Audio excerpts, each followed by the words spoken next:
Ozomona, Joseph Kabila a Kekuna, pourquoi? Parce qu'on a vu la représentante ya Monisco, Leila Zerougi, oh ya kutana kina Kabila. Akutana kina Kabila na JLM. Tant ba kutana Kabila, ayebisi Kabila ke mandat ya Monisco il faut si là. Je suis envoyé pour na kosani ni kokende na yo. C'est pour cela maintenant Kabila. Mais c'est le journaliste. Kabila doit partir. Bref, il y a eu une réunion au niveau des États-Unis d'Amérique convoquée par Donald Trump dans le Conseil de sécurité. Photo Panza, parce que au moins on a comprendre les sous-soutés. Il y a eu une réunion au niveau des États-Unis.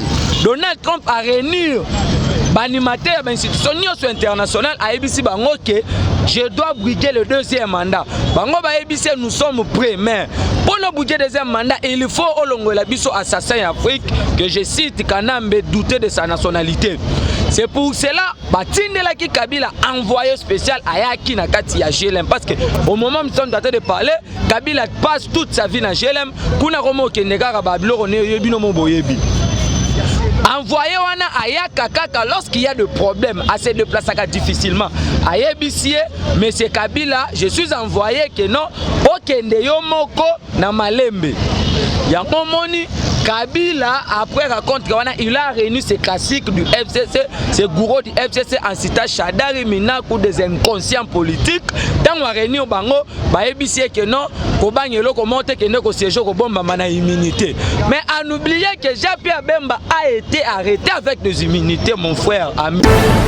Donc pourquoi que kokende ya Kabila match est déjà mabé parce que Kabila dépôt qui pouvoir, avec déjà sénateur, il fallait qu'il négocie. Et puis c'est la honte, un ex-président comme Joseph Kabila devant le Sénat incapable de donner voix même un mot pour arriver dans le Sénat. Et puis nous condamnons la façon dont le chef d'institution Balambaki, il fallait ça la matata on va s'arranger Charabek Kingakati, mais la carte de l'institution, les autres dénigrent voix même l'institution au moment juste de vous parler, Kabila la qui c'est la Martin fait la musique tout que botika ko disque il y a qu'un seul président de la République. Pourquoi? Parce que la place du président est à la palais de la nation, place à la parlementaire est à la institution na kata parlement kuna. Voilà, très cher ami fidèle internaute, il y a Alvin Bialava sur cette TV, na Pesibinombo, tu n'as pas que vous avez bilancé nettement besoin de biso. C'est à ceux qui me collent vraiment tout ça qui n'a binoté, vraiment par contre, tellement de santé et dérangeant qui tout ça qui vraiment attend de retravailler, tenez bon message pour la biso, mais on est déjà de retour, toujours pour informer, bien pour repérer bon, bah information de toujours toujours ah na 10e mairie na base, base je pense à Genève, base je sala qui est le Félix Antoine Tshisekedi à la présidence de la République, tu es toujours à prendre vos informations, numéro actualité zali to belelo mambo tellement na mboka Joseph Kabila retourne na scène politique de moni vraiment azongi ala tipena Varese ne bande usuba ikulo bato belong awa to la pema mambo ya mwana mboka Saïba ou EGFM to ki abimi bande to ki abimi to le belelo état de droit sur ça on te potoré mambo mi beleke mbongo EGFM ki ndana bayi ba militaire ya Tanzanie metro mikozoma ba information na mwana mboka o tozani awa le président Moïse obo messane pe bolandarae to beta toujours le président Michel Yende Touzane a Robetani Masolo, Bo s'abonner massivement à la chaîne, Bino Bosé, Belé Boson, la Bisson Merdica, Bonjour, Lucas, Bon, la Pessiminombo, Tebiska Bozali, et pourquoi pas aussi dans une coupe en 4 à Paris, 17 ans qui s'est Bosé, Belé Van Bolanda, Bisso, tout ça, on a 10 minutes, Robeta Masolo, Namwana Mboka, Michel, on a obsédé dans Mbote. Mbote, papa journaliste, c'est un ming to Koutan Lissoussou. Un mot gentil, n'a pas eu sur Bazolanda. Déjà, na Pessi Mbote, na Wabalanda, Belé, Kobanana Mboka, Tilibana, na Pessivé, Semba de Mbote, na 4 à Paris, na Havre, na Boni, en Afrique du Sud. En tout cas, on toujours compatir ensemble dans la bino. Merci beaucoup moi Namboka, je pense que tout ça pendant pleine matinée ah ouais, tu es toujours prendre vous toujours information de tout mais moi Namboka Michel retour il y a Joseph Kabila scène politique. Tout le monde est vraiment la team mayo à côté ensemble. Comment on est dans nous kuna. Et ça là en tout cas, Tolanda ki biso nyonso John nani Frank Diongonda lobaki ke non, soki omoni nganga à côté à la team à côté na terrain, c'est que espoir ezali sous-souté. Joseph Kabila quitta pouvoir oyo depuis basala passation ya pouvoir na Félix Antoine Tshisekedi Tshilombo. Mais depuis Kalawana atikala ko siéger, c'était quoi le problème? Parce que faut expliquer ba imbo kana bo balanda biso bana po ba comprendre. Parce que il y a des gens au bazomi tout na ba question jusqu'à preuve de contraire. La vraie raison, il y a rentré à Joseph Kabila dans le Sénat. D'abord, nous condamnons les attitudes de l'animateur, de l'institution, assistant Tambo Mwamba et Janine Mabunda. À qui Chalero, Joseph Kabila, c'était incroyable. Je ne pensais pas. Joseph Kabila a Kekuna, pourquoi? Parce qu'on a vu la représentante de Monisco, Leila Zerougi, oh ya kutana kina Kabila. Akutana kina Kabila na JLM. Tant on kutana Kabila, ayebisi Kabila ke mandat ya Monisco il faut si là. Je suis envoyé pour na kosani ni kokende na yo. C'est pour cela maintenant Monsieur le journaliste, Kabila doit partir. Il y a eu une réunion au niveau des États-Unis d'Amérique convoquée par Donald Trump dans le Conseil de sécurité. Photo Panza, parce que au moins on a comprendre les sous-soutés. Il y a eu une réunion au niveau des États-Unis. Donald Trump a réuni l'animateur de l'institution internationale à ABC Bango que je dois briguer le deuxième mandat. Bango ABC, nous sommes prêts, mais pour nous briguer le deuxième mandat, il faut au long de la biso assassin Afrique que je cite Kanambe douter de sa nationalité. C'est pour cela que Kabila a envoyé spécial à Yaki Nakati à GLM parce que au moment où nous sommes en train de parler, Kabila passe toute sa vie dans GLM. Kuna Romo Kenegara Babilo Nebino Moboyebi. Envoyé wana ayaka kaka lorsqu'il y a des problèmes à se déplacer difficilement. Ayebisie, monsieur Kabila, je suis envoyé que non, okende yo moko na malembe. Yango moni Kabila après raconte il a réuni ses classiques du FCC, ses gourous du FCC en citant Chadari Minakou des inconscients politiques.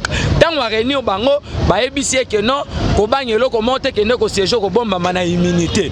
Mais à n'oublier que Jean-Pierre Bemba a été arrêté avec des immunités, mon frère, ami.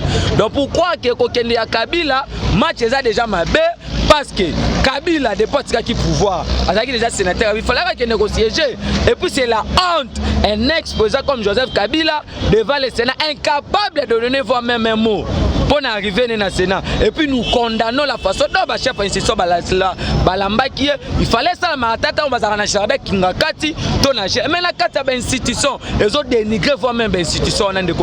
Au moment juste de vous parler, Kabila la qui c'est Martin Foyle Mouzitouke, Botika ko discret, il n'y a qu'un seul président de la République. Pourquoi? Parce que la place du président est à la palais de la nation, place à la parlementaire est à la institution à la carte parlement. Pour moi, il y a vraiment une différence. C'est ça la beauté de la démocratie. C'est ça la beauté de la démocratie. Mais si on est en carte, bon mami, causons en une scène politique, vraiment côté na Sénat, bon en carte, moi en scène, n'y a pas de mabati, bébé le bilango. En fait, nous avons prôné un état de droit pour qu'aujourd'hui ils aient l'effectif. Pourquoi? Parce que Etienne Tshisekedi ou Moulumba paie à son âme, il y a un visionnaire état de droit. Mais le Félix Antoine Tshisekedi, pourquoi? Parce que l'institution président de la République est animée par un membre de l'UDPS que moi j'appelle le président de l'air, le président à double vitesse, Félix Tshisekedi. Tant moyen à pouvoir, Bandeko. Pour comprendre que non, tant yozolo bakio non comment ne koya Kabila les aboy. La Constitution dans son article 64 nous donne le pouvoir. Il y a qu'à descendre dans la rue, barricader la route contre bateau et contre volonté de la population. Oya ya Kabila kobangi sa mutute. Pourquoi? Parce que Kabila Zalaki n'a sommé à l'État 18 ans militaires entourés par des professeurs, mais il a lâché le pouvoir facilement. Parce que nous sommes venus, nous allons descendre dans la rue, barricader les routes contre tous les ennemis de la République. Avant tout, avant ça, ma question, Madame Janine Mabunda vous accuse les combattants qui vous offrent, tout le monde même, les journalistes, Madame Janine Mabunda vous offrent. Merci beaucoup. Question à répondre. Vous voyez dans ces pays, tout le politique a deux poids deux mesures. En fait, c'est incroyable. Il y a autant de classiques, il y a FCC qui va outrager chef de l'État. Ils sont vraiment nombreux. Je peux commencer à citer en fait l'ex-gouverneur, il y a Sud Kivu, Marcelin Chichambo. Là, il y a ma milice, il y a Kingaboa. Il a dit que le président est au courant par rapport à la ministre Kingaboa, c'est l'outrage au chef de l'État. On a vu Janine Mabunda en train de regarder une institution président de la République. On a président, il n'est pas un juriste, il prétend. C'est l'outrage au chef de l'État. On a vu Tambo Mwamba outrager le chef de l'État. Tambo Mwamba a même humilié une dame na kati ya Sénat aux chambre ya bassage. Aucune condamnation au niveau de FCC. Voir même le premier ministre en train de communiquer avec son président de la République dans des médias, mon frère. C'est incroyable. Tout le monde a qui condamnation au niveau de FCCT. Mais ce qui est comique à combattre au parlementaire, ça devient un problème. En fait, et l'Okoana. Parce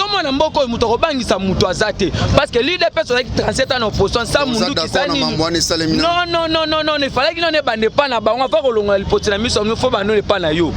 N'est pas na bango, va tirer la corriger en côté, voire même la fille de Ngoï Kassange a outragé le président de la voix, même notre distinguée première dame. Oh, écoute, Azala qui a un problème dans les camps, il y a conflit à mort qui a Ngoï Kassange. Mais ma fille, elle a une compétition. Tu sais que là, on a ta condamnation de mon côté. Mais on les a bangi sabat. Torobanga et loko mon côté. Janine Mabunda voix n'est pas na biso. Il faut nous. Parce que mon niveau côté mon bafinga à moi suana. Tout le monde a Janine Mabunda te galeka qui yo te zaba na basi nous m'a touché. Mais j'ai suivi les propos de Janine Mabunda déjà m'kola raté parlementaire voire même le top Congo en train de dire que kofinga ngai bafingi basignoso. Même m'kola bafinga Goya, elle était où pour condamner ces propos là. On a humilié Gola na Sénat. Et pas à un moment même un conscient politique, un terroriste. Le loi commis des nord de leçons, mon frère ami. C'est que l'Ikamouane Robang Samoutoute, l'issou, l'Icola, l'issou, Babanana, Noé, Bango, chef de l'État. Oh, écoute, ça, mina Katia parti, bah, ça, on va s'accoupler à table officielle. Bazata fonction. Mais institution président de la République, les tout premières institutions Yamboka, outragé. Par des ouvertures politiques, il y a FCC de classique, des gens qui ont détruit ces pays complètement. Politique chaîne, sinon tous avons une souffrance, c'est que Barobaza va donner des leçons politiques à dépôt des mesures. Baba Nana nous, pour condamner Batuna Bango, va outrage le président de la République, n'a soi-disant moi Nangoy Kassanji, auto Ebita Ngaka soit baisse, le Maman Denise. Et après, ce qu'on a pas aux abachage. Merci beaucoup, Michel. Je pense que toujours continuer toujours beau s'abonner massivement en chaîne. Abisso bon amboka, tout le monde côté mukina maman musindo, tout le monde moi amboka tambwe mwamba asengi basalama kesi moko na kobomba mbongo mambotali mapona mo ko zana 2023. Ma même tempête tout le monde qui nous dégongo Kassanji asenga kike bangonde banda ko voter président de la République, biso to voter ka ba député. Tant que banyo so les autres tourner ka autour élection. Moi réaction ko zana. En tout cas, merci beaucoup. Question qui toko be bato bazana posa balanda mingi balanda avait déjà Alphonse na Luanda na pesi mbote boza tellement belé bo pesa nga petit na mino confiance les grands communicateurs la sentinelle de l'état de droit l'avocat du peuple. Donc pour comprendre que non Ngoï Kassanji il est maudit politiquement. Ngoï Kassanji il fait même la honte. Il y a politique. Attends, je vous dis Ngoï Kassanji soi-disant juriste, c'est grave parce que la constitution est claire. Dans son article 220 de la Constitution, et ça, le débat, il y a révision, il y a forme, tout suffrage universalité. Mais Ngoï Kassanji, le point Ngoï Kassanji, c'est quoi? Ngoï Kassanji, quand il y a un conflit dans le Lupangu, les autres, la moutoie, des personnes vont même président de la République. Parce que tant qu'on va sortir, on a bango Félix, ça sera président de la République. Mais maintenant, on va comprendre que non, à niveau de la population, on va retirer la ressource sous population parce qu'elle a sa bango mandaté. Tout ce qui s'est passé en 2006, Kabila a volé la victoire. En 2011, c'est la même. Tissiko. Maintenant, il y a un moni, baza sous na pouvoir ne s'échapper bangote. Maintenant, avec leur majorité fameuse mécanique fabriquée de toutes pièces par connaît inanga, balingi sikoyo, bakende kuna pour changer mode de scrutin. C'est incroyable. Il y a un moni professeur Mbata que je salue en passant, albi que Ngoï Kassanji n'a jamais participé dans mon cours il y a droit constitutionnel. On a parlementaire on a recadré peu le sous. Il y a mis balé toya na dossier à Tamumba. Mais c'est là on Tamumba c'est un terroriste.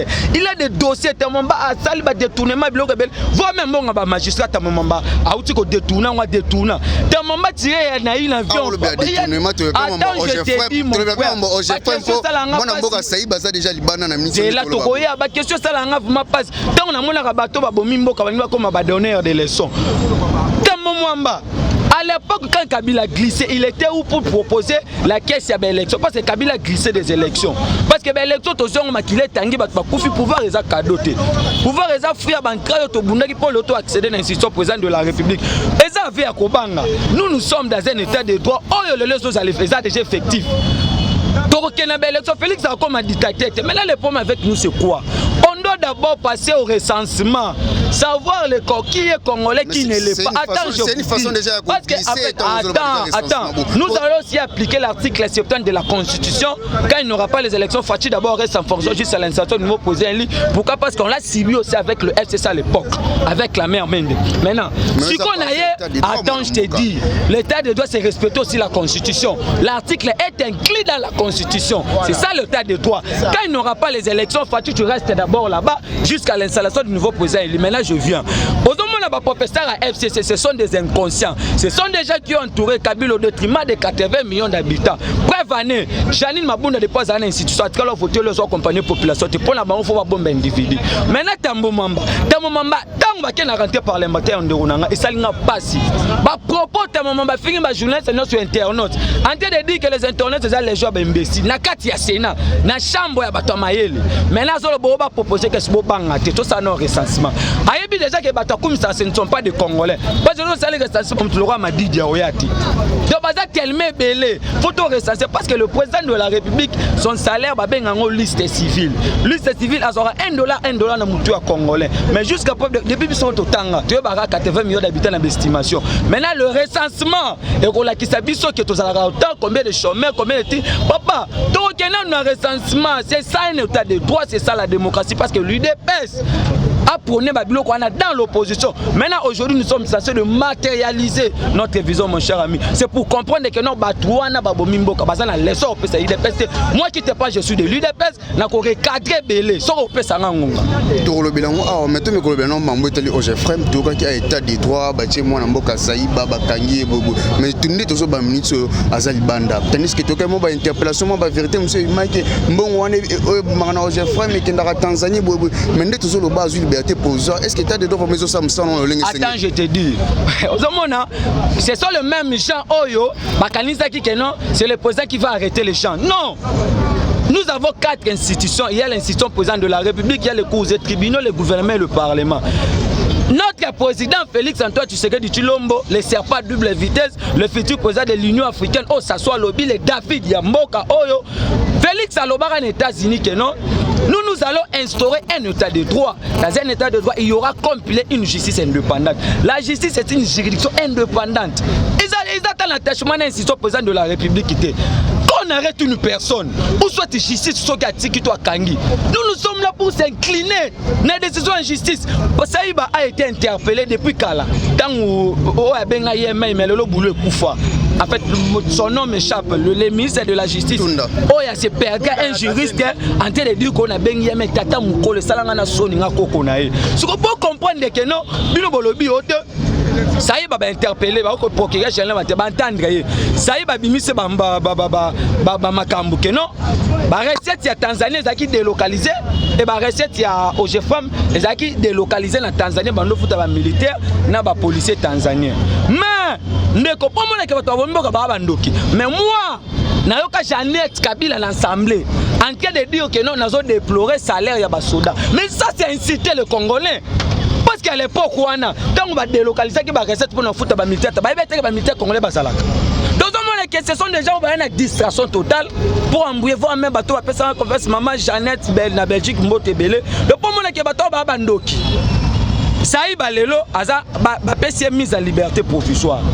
Le quoi est besoin de prôner il y a texte, de instrumentaliser la justice, et la sélectivité, et la double vitesse. Nous sommes là pour s'incliner à la décision de justice. Laissons la justice faire son travail. Même Vital Kamerhe, attends, je vous dis mon frère ami, ce n'est pas Félix qui avait arrêté Vital Kamerhe. Vital Kamerhe a été interpellé par la justice pour être indépendante. Ça n'a rien à voir avec le président de la République. Maintenant, Vital Kamerhe, tant qu'on a commis, pas pouvez pas se détourner qui était pratiqué à la reprouver.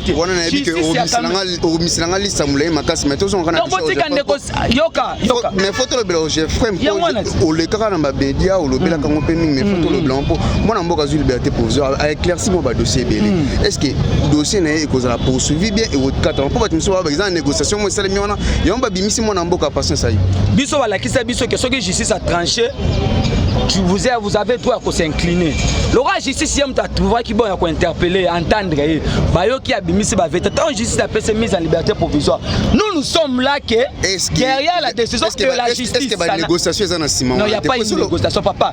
S'il y avait la négociation, tant que tout le monde qui vient à biso qui koko yeme on a bien qui yeme le boulot kufa yeme azakaka. Il y a autant de gens, peut-être que nous devons comprendre que ça y est, les directeurs financiers à Vodacom, de tout constat pour ils ont coûté autant. Moi je demandais voir même si ça dépendait de moi que le président n'avait pas besoin d'hôtel, il fait baba ça sous batu Sukuna. Mais ce n'est pas maintenant le président qui va les arrêter. Le président a prôné juste une justice indépendante. Dans cette justice, il n'y en aura plus les injonctions politiques. C'est ça le problème. Dès lors que la justice tranche son problème, nous sommes là pour s'incliner. Parce qu'à l'IDPS, on prend le texte.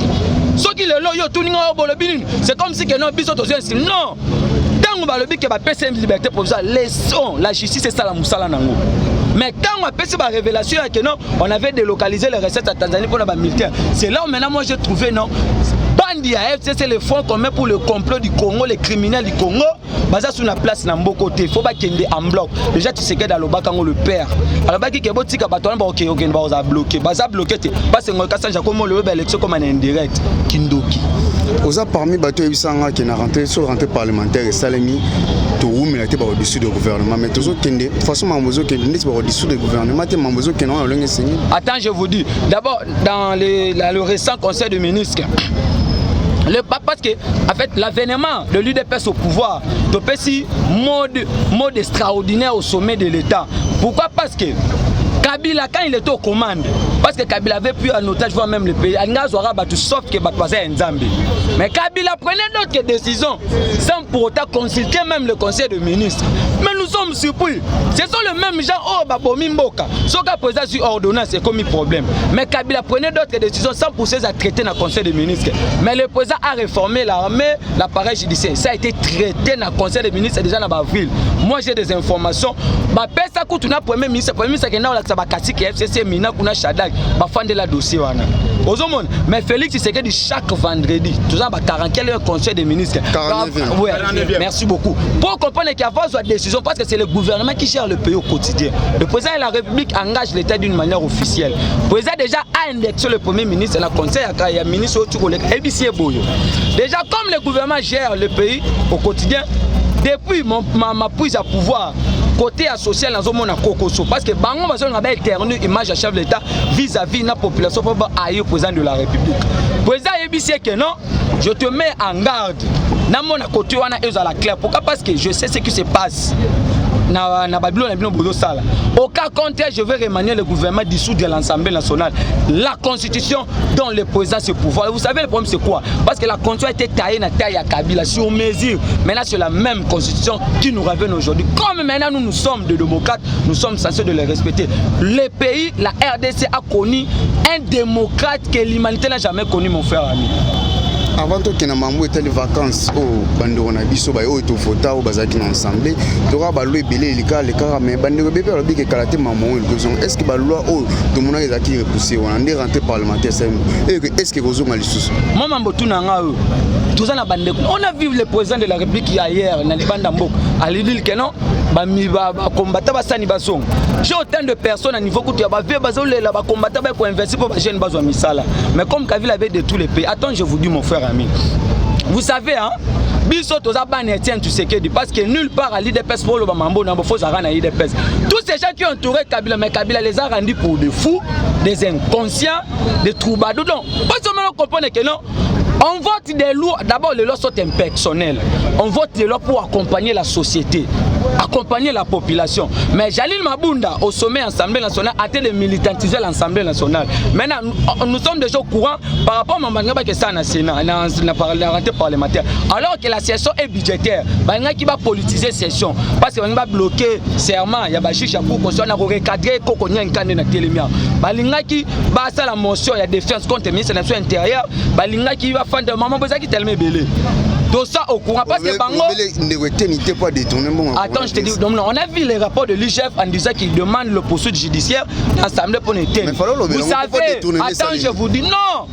Na mi-temps oyo, tant que la justice n'a pas encore interpellé Teni ou soit Tibayo qui était. Non, attendons maintenant la justice. Quand il sera interpellé. Non, moi je n'ai pas. Non. Vous savez, moi je suis un démocrate aussi, comme tu me vois. Et puis, image mon amboka. Sans image balada, on va balanda, on va balanda. On a personne qu'on va tellement belé. Attends, le chef a fait son rapport et pas n'a pas assemblé pour ça va fondre la poursuite judiciaire. Le cas besoin de la rentrée parlementaire parce que tu veux que matin il fallait la traiter à l'ordre du jour. Visa qui déjà était ministre de l'habitude était parce que Teni a collé bien à ce qu'on y battait mais le cas il s'est passé le rapport.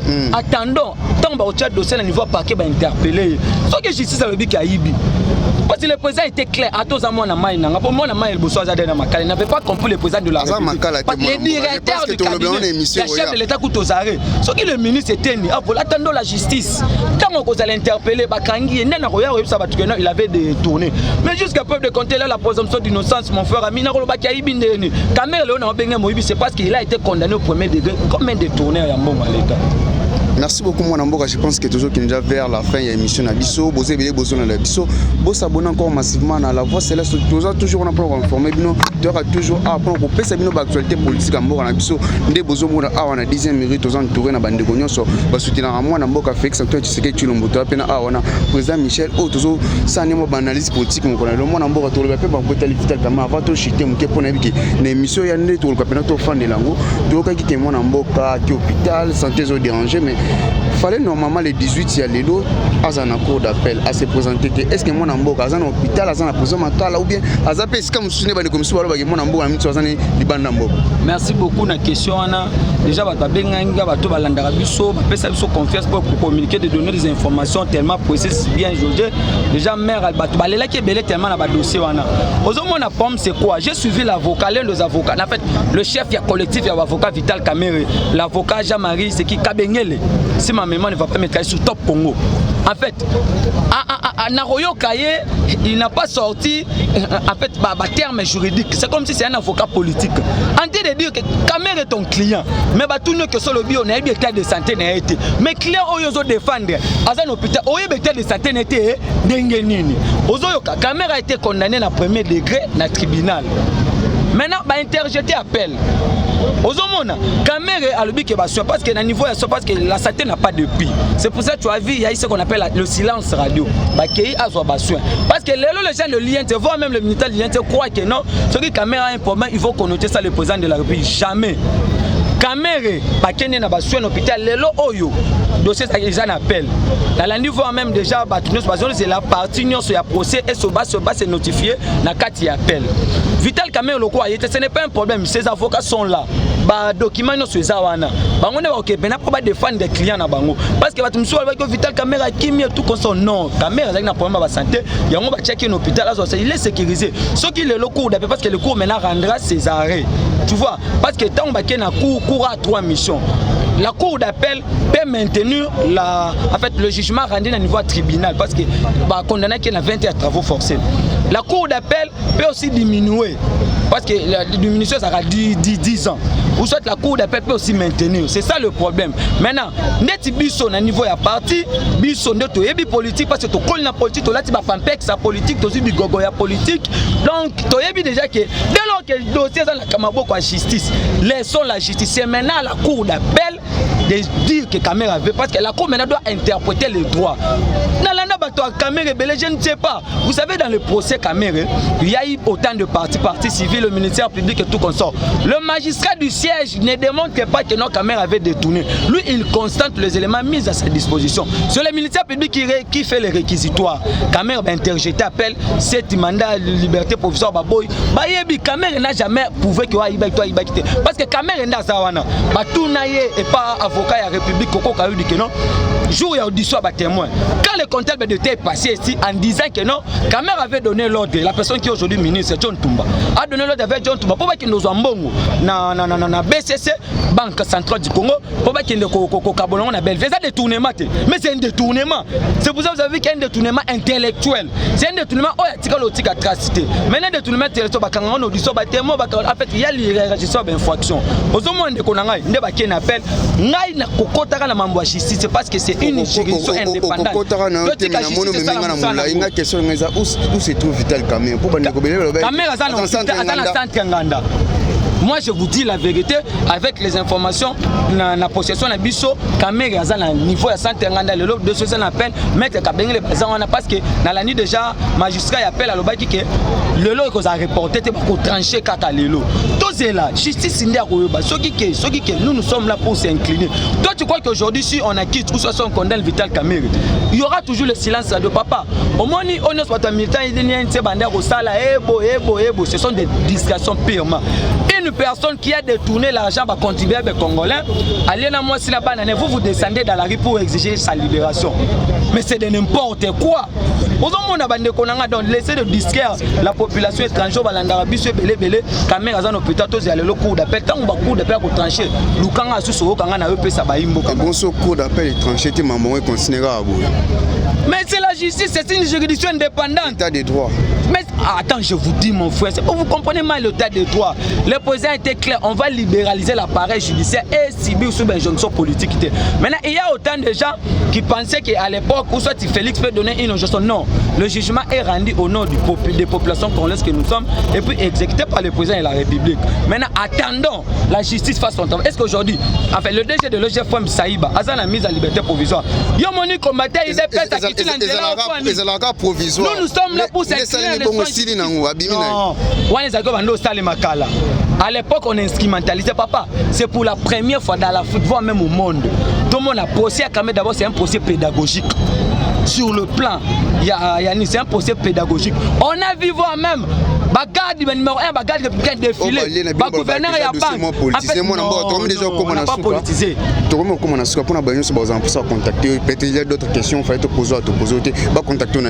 Merci beaucoup. On a déjà confiance. Les hommes qui ont le M, vote M des communicateurs, le président Michel.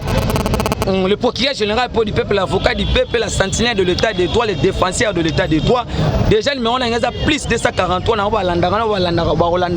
plus de 143, 84, 101, 32, 09. Plus de 143, 84, 101, 32, 09. Na pesi déjà mbote, na vie na benvi de Pertiel, Angola, France, vie de Smet na Espagne, na Bilbao, vie Roger na Belgique, vie Boni na Cape Town, vie na ngai na Luanda Alphonse, boza tellement belle maman Jeanne na Belgique, c'est en Kabul en États-Unis. Merci beaucoup. Contact na ngai ngwana. Merci beaucoup Ndeko Michel, je pense que tu continues toujours aux autorisations là surtout pour maman Italie, moi na mboka Vital Kamerhe pour moi ba remercier de mebele que azana na centre Nganda. Merci beaucoup na bayon so bozwa libako na biso. Bo s'abonner encore massivement à la chaîne, on se retrouve à la prochaine. Bye bye.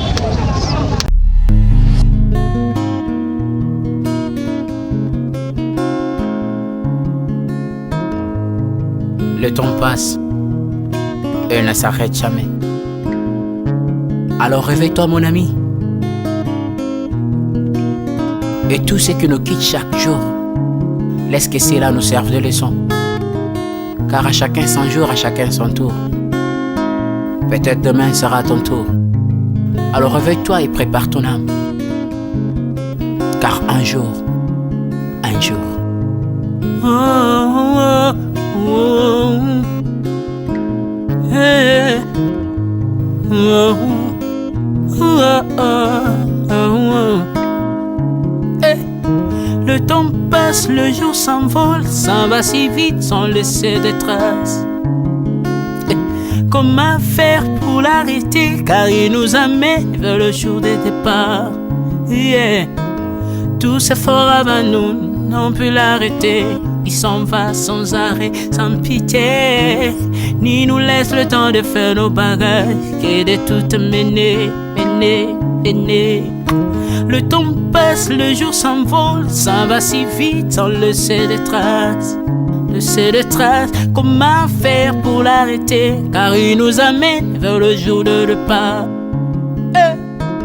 Tous ces forts avant nous n'ont pu l'arrêter. Il s'en va sans arrêt, sans pitié, ni nous laisse le temps de faire nos bagages et de tout amener. Il s'en va seul sans nous. Faut me perdre tout plutôt que de perdre son âme, à quoi bon tout gagner, ben sera que vanité. À quoi bon tout gagner, perdre son âme si l'on est censé de tout laisser?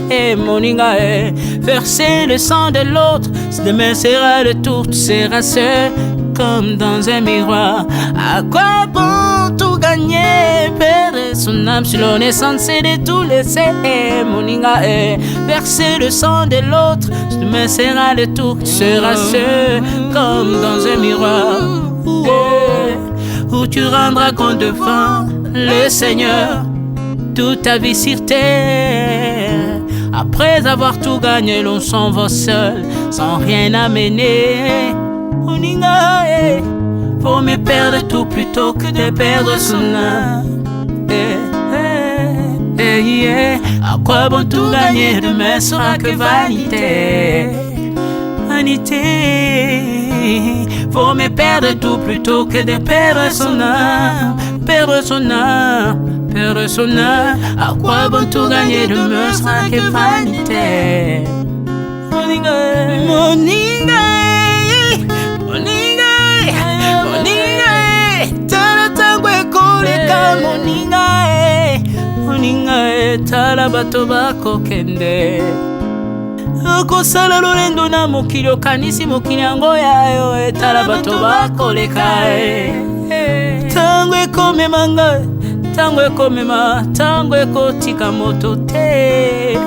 Bakulutu bayakala basi bakende. Moninga, tala tango ekomema. Papi Charles Mombaya si akenda kala. Otango otango eza komema.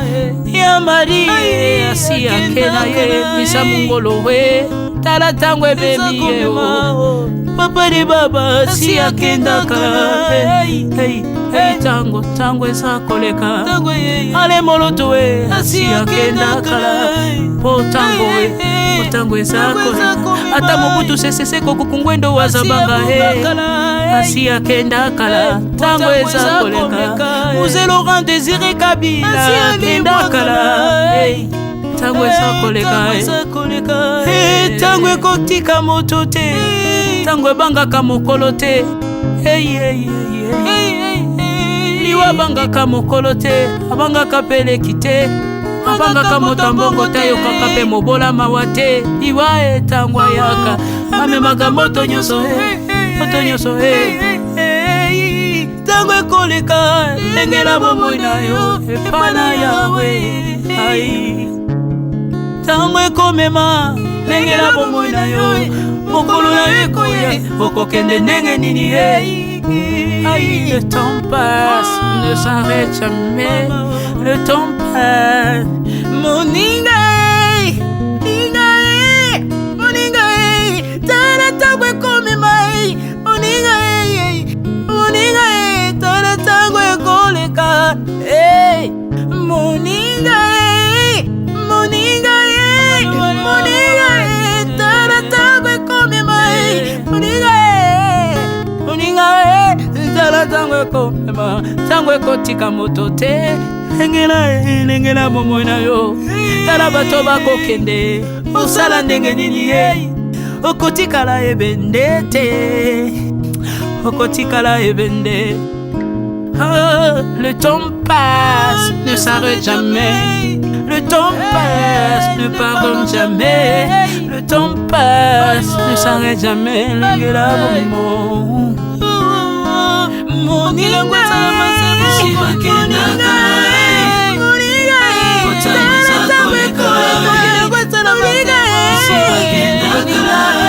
tala tango ekoleka.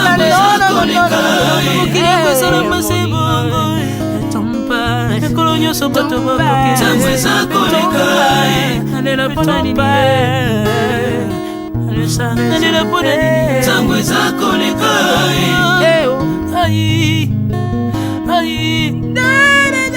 Tango eza koleka.